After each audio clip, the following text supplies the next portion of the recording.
best political reporters in America join us now, both from Washington, D.C. Margaret Talev, our colleague, Bloomberg's chief White House correspondent in our D.C. bureau, and Dan Balz, the Washington Post chief correspondent, is in the paper's newsroom. Thank you both for being here. Dan, start with you. Ask you both the same question. How do you think, based on the performance of the candidates over this week and heading into the debate Monday, how do you think they both look in terms of fighting form to be ready for that showdown? Oh, I think they both need a little work and a lot of practice over the next 4 or 5 days, and they're going to do it in their own way. I mean, Hillary Clinton is going to be down much of that time between now and the debate, going through rigorous debate practice and probably a whole series of mock debates.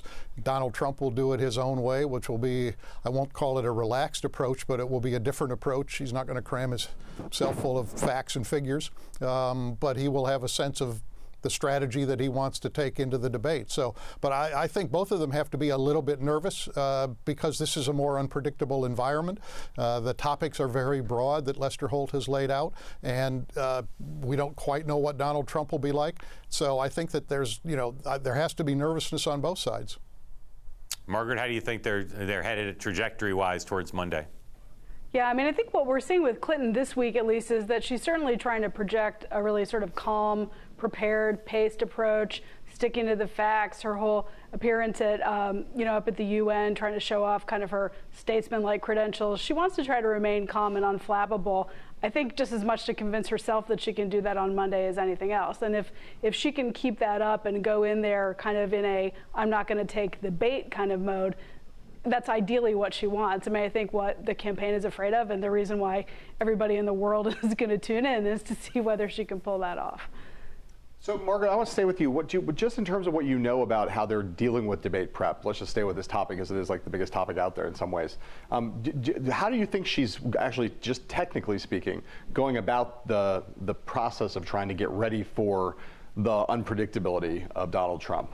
In many ways, I'm going to give you some educated guesses because we know a lot more about what she's not doing than we do about what she actually is doing. They've been pretty careful about not sprinkling in as many details as we all want, right? But we know that she's not like off at a resort, outside of Las Vegas in debate camp. We know that she's trying to avoid President Obama's kind of ritual and some of his mistakes from 2012.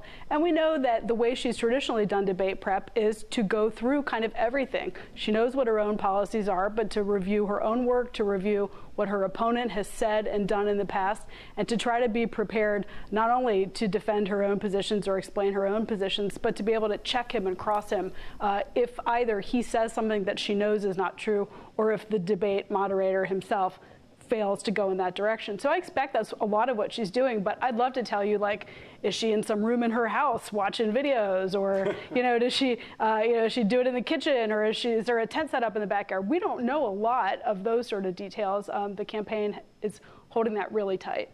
Dan, you made a comment when you were answering Mark's question about you said something you didn't want to go quite so far as to say that Donald Trump was handling his prep in a relaxed fashion. On the basis of everything that we know, it seems like he's handling it in a pretty relaxed fashion. So what do you think the dangers and the strengths are of going about debate prep the way that Trump seems to be, which is in a much more not nearly as rigorous, let's say, or structured a way as we know that Hillary Clinton generally does?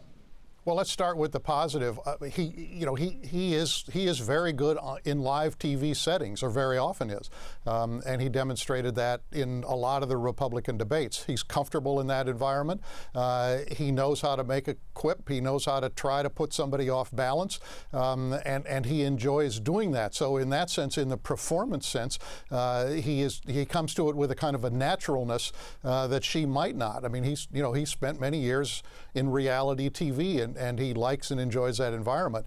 The challenge, I think, obviously, or the risk, is that this is 90 minutes. There's no break. It can be very substantive, depending on how the flow of the debate goes.